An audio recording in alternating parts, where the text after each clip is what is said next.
All right, so the Game of the Year nominations for 2023 are officially up. I did this last year. I had a lot of fun with it, so we're doing it again this year. And this year, I actually played a lot more games this time around, so I have more of a valid opinion on a couple of different things. So here we go. Game of the Year 2023, the Game Awards. Just remember, everybody, these are my own opinions, where at the end of the day, it's all subjective. We're all watching the Game Awards for the trailers and the reactions and the pogging and stuff like that. I mean, if you disagree with me, make your own list. Let's get controversial, exactly, because I think I have some hot takes in here that might be fun. So let's start voting.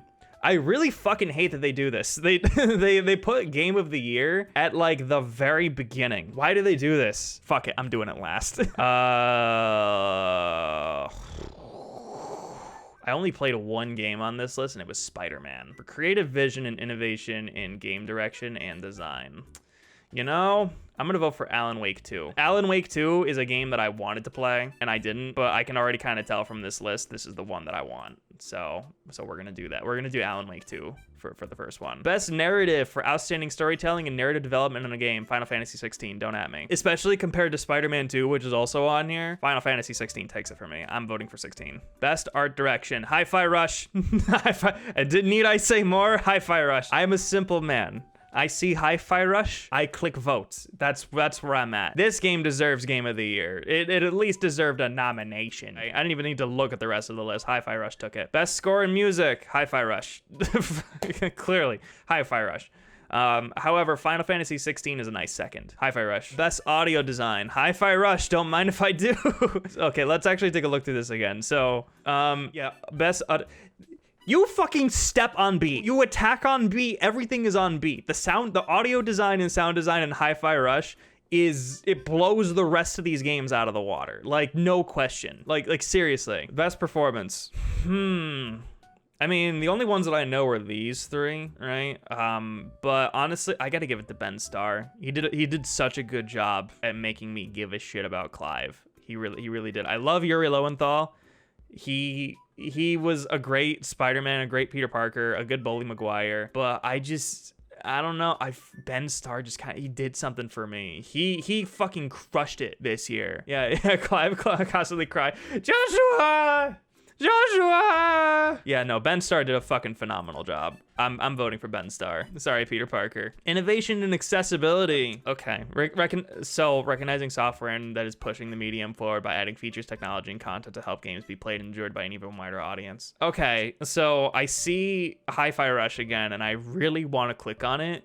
But yeah, Nomad said it. I'm voting for Street Fighter. So I know that Marvel's Spider-Man 2 has a bunch of accessibility features too. Hi-Fi Rush also does. I haven't delved too in-depth on the Hi-Fi Rush ones.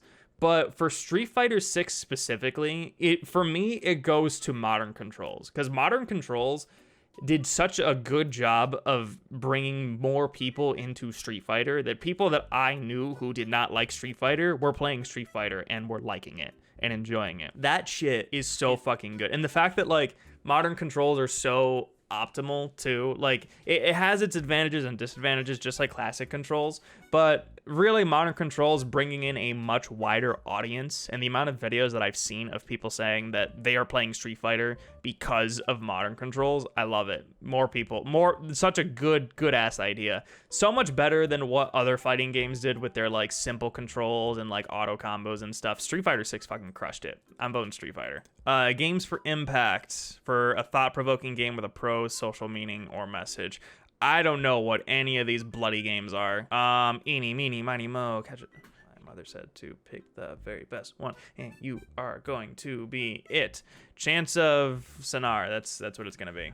Best ongoing, Apex, Cyberpunk, Final Fantasy 14, Fortnite, Genshin. Part of me wants to vote for Fortnite, but I also don't know what the state of Cyberpunk is. Is Cyberpunk a good game now? Is Cyberpunk good? Am I able to vote for this and not feel like a horrible person?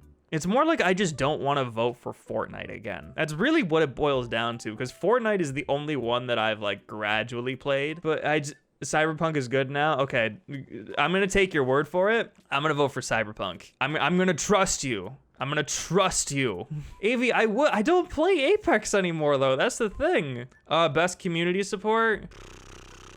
I'm also maybe gonna go for Cyberpunk, just kind of on that same category. Best independent game.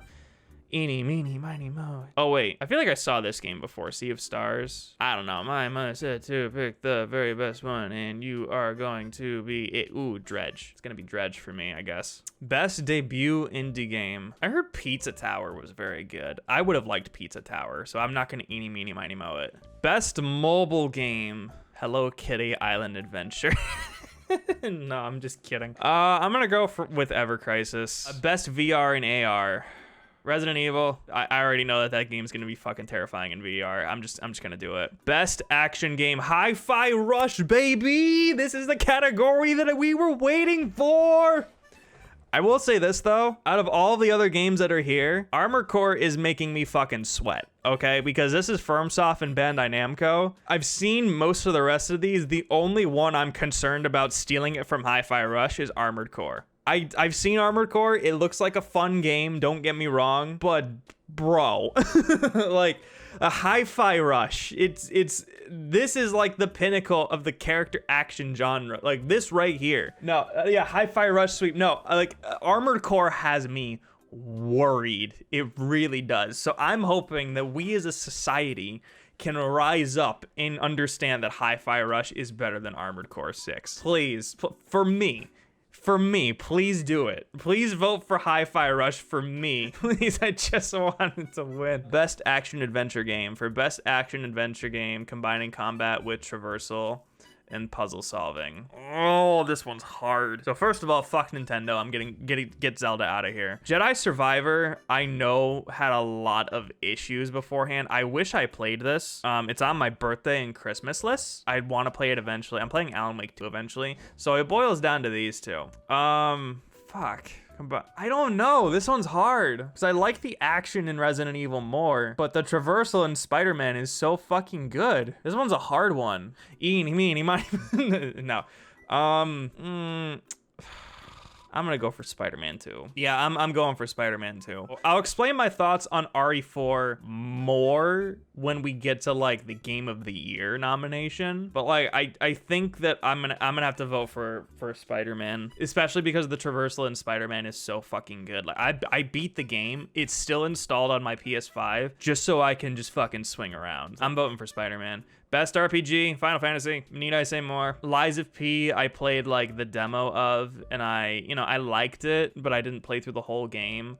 But I think with Lies of P, basically being like a firm, like what would you call it? Like a Souls-like, but it basically just completely copying Dark Souls. I think that's just for me, just kind of what like takes it a step down. But I mean, I played Final Fantasy 16 twice, and I fucking loved this game. So that's where my vote's going. Honestly, I was afraid that this was gonna be under Best Action, and I'd have to vote this over Hi-Fi Rush potentially. But it being under Best RPG, it just kind of like doesn't really make the most sense. I think it's better under action, which means that I probably should put it under Lies of P, especially with this category. But I'm voting for it anyways, because this is, yeah, it's a great game. Best fighting game. So we have God of Rock, MK1, Nickelodeon All-Star Brawl 2, Pocket Bravery, and Street Fighter 6. So my friend and I were talking about this earlier. We feel bad for the God of Rock and Pocket Bravery dealing with these three fucking contenders. So it's like kind of sad that they have to be put on here with these games. They have no fucking chance. Like the 1%er, yeah. Okay, you wanna know what's funny? When they announced this on Twitter, they had the wrong developers for Nazba 2. They said it was Insomniac, which was just fucking hilarious. Okay, I'm gonna talk about this one a little bit more. I have a feeling that MK1's gonna take it because MK1 is super fucking popular. It already won the, what was it, like the joystick awards or something like that. Hold on, I'm gonna put a different, like a separate thing. I gotta share this with y'all because this still makes me laugh my ass off. So this right here is a Twitter thread that I saw about the Golden Joystick Awards. And then this person said, no crossplay, no filters, no lobby, no online practice mode, no public replays, no friends list, no blacklist, no social hub, no clubs, player 2 combos don't work still, MTX out the ass, PC port is awful, worse netcode than MK1, am I missing anything else? And I put, you forgot the Switch port. But also, there's a bug right now where you will do more damage or different damage depending on what platform you're playing on. Apparently on PC and PS5, the same combo will do different damage. Literally, in the state that MK is in right now, I think that it's stupid that it won the joystick award.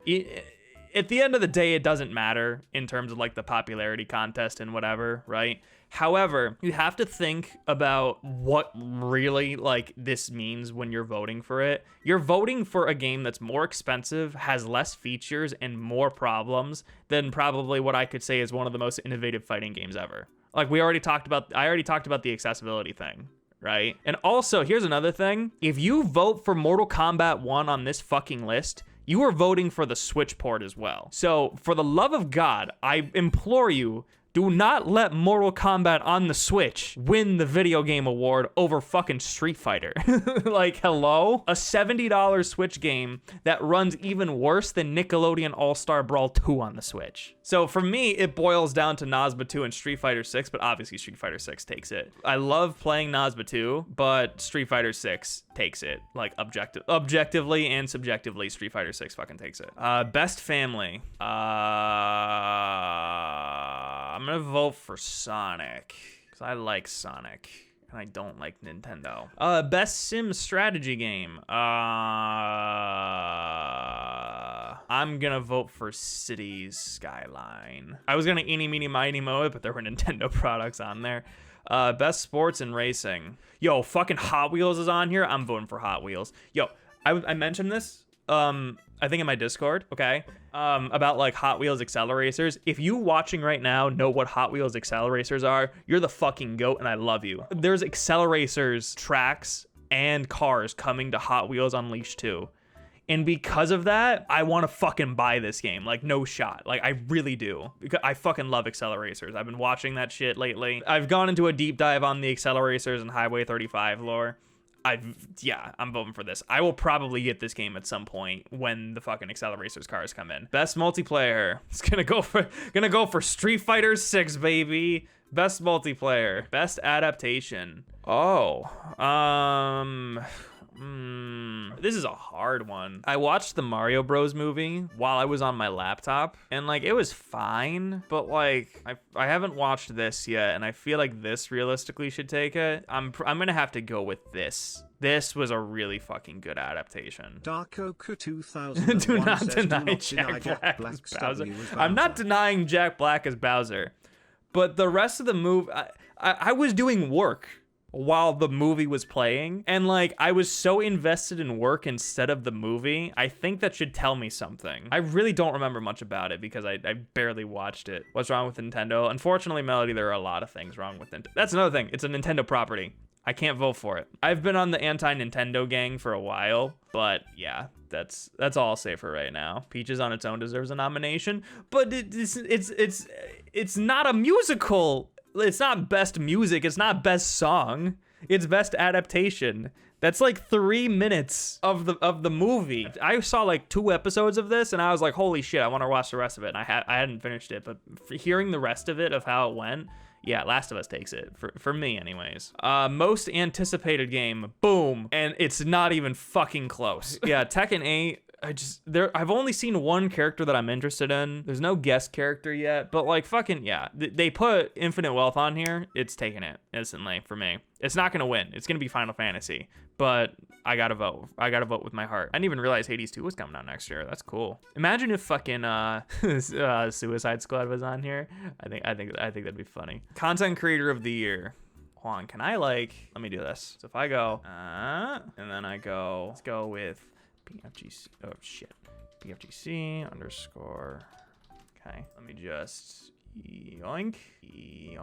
Hey, I'm gonna vote for myself. Boom. There we go. Best content creator of the year. Let's go. You know, I feel like such an old person because I feel like every single year when I see these nominations, I recognize less names, and I think that just makes me sad. I gotta put this back up here. There we go. Best esports game. Eeny, meeny, miny, mo, catch a tiger by the toe. If he hollers, let him go. Eeny, meeny, miny, mo. My mother said to pick the very best one, and you are going to be it. Dota 2. Dota 2, I guess. Whatever happened to... I'm pretty sure each of those YouTubers have been nominated at least one time on here. Like, that's the main reason why. Because, like, I feel like they just want to nominate more. They don't want to nominate the same people over and over again. And that's why I recognize less people. Best esports athlete. To be Hydra. Congratulations, Hydra. You won the raffle. God to be evil geniuses. Good job, evil geniuses. Play Valorant. Good for it. This guy, Evo. I'm voting for Evo every year. Like, that's, as long as Evo is on here, I'm voting for it. Nenny. Wait, what? I reached the end? Excuse me? What did I not vote for? Oh, I know what I didn't vote for. All right, so here's the last one. Game of the year. Recognizing a game that delivers the absolute best experience across all creative and technical fields. So I'm gonna go through each of these individually, okay? So, first of all, fuck these two games in particular. I'm not voting for them. Legend of Zelda Tears of the Kingdom, well, for one, it's a Nintendo game and I can't do that. But I don't want to do it. Okay, I don't. I don't. I didn't play it. I didn't play Breath of the Wild. All the footage that I watched, it literally just looked like Breath of the Wild 2. Or just, yeah, I'm not voting for it. Super Mario Bros. Wonder, we were talking about this earlier. People were saying that it's a great game, but a Game of the Year nomination just kind of feels weird. This absolutely should have been replaced with Final Fantasy 16. Yeah. Final Fantasy 16 not being on here is a crime. Like, it got so shafted this year. It really did. Final Fantasy 16 should be on here. My subjective ass says that Hi-Fi Rush should be on here, but I know that a lot of great fucking games came out this year. Final Fantasy 16 should be on here. Alan Wake 2 I never played. I want to eventually because a lot of people are telling me that it's really, really good and one of like the best survival horror games ever. I never played Baldur's Gate 3, but I know that it's good. You know, it is what it is. So for me personally, it boils down to these two. And this is really hard because I don't think either of these deserve Game of the Year. I don't. Because my Game of the Year isn't on here. My Game of the Year is Final Fantasy 16, right in front of Hi-Fi Rush. So here's the problem here. Marvel's Spider-Man 2 is like an 8 out of 10 game for me. I've already talked about it in my Spider-Man video, why it didn't reach that like peak Spider-Man isms for me. I could almost boil it down to it being like a Breath of the Wild situation where it's like the sequel to Spider-Man 1 and that's why it's on here. But Resident Evil 4 is on here, which I knew it was going to be, but one of the things that I still to this day can't really get out of my head is Resident Evil 4 is like a 10 out of 10 for sure, but how much of that is because it had one of the best Resident Evil games of all time, one of the best survival horror games, one of the best third-person shooters of all time, to copy the answers on the test. This is the main dilemma for me, because right now I'm stuck between two games that I don't think deserve the Game of the Year award. But honestly, given that this is the list that was presented in front of me, I'm gonna have to go with Resident Evil. Resident Evil is gonna have to be my Game of the Year. I enjoyed it way more than Spider-Man 2, for sure. And I think out of all of the games on this list, that's gonna be where it is for me. I think that's what it is. Is it my Game of the Year? No, absolutely not. Is it my favorite out of all of the games that are on here? Yes, and that's why I'm voting for it. Do I think that Resident Evil 4 is gonna win Game of the Year? No, I think it's gonna be Zelda. I 100% think that it's gonna be Tears of the Kingdom. My only hope is that because there are two different Nintendo games on here, that the votes are gonna be split between these two, and that will give the Capcom people a chance to rise up and vote for Resident Evil 4. Those are my thoughts. Honestly, that's really what I'm hoping happens. But yeah, so that is the Game of the Year Game Awards nominations, at least for me this year. If you have different opinions than I do, I would love to know what they are in the comments. Like, truly, I love having these sort of discussions on, like, you know, just topics like this, you know, and I want to make more videos like this and just, you know, like opinion based and, you know, reviews, quote unquote, and stuff like that. So let me know if you want to kind of see some more of this content as well. I have a couple of other ideas kind of kicking, but this was just like a good opportunity that I didn't want to pass up. Thank y'all again so much for watching, and I will see you next time.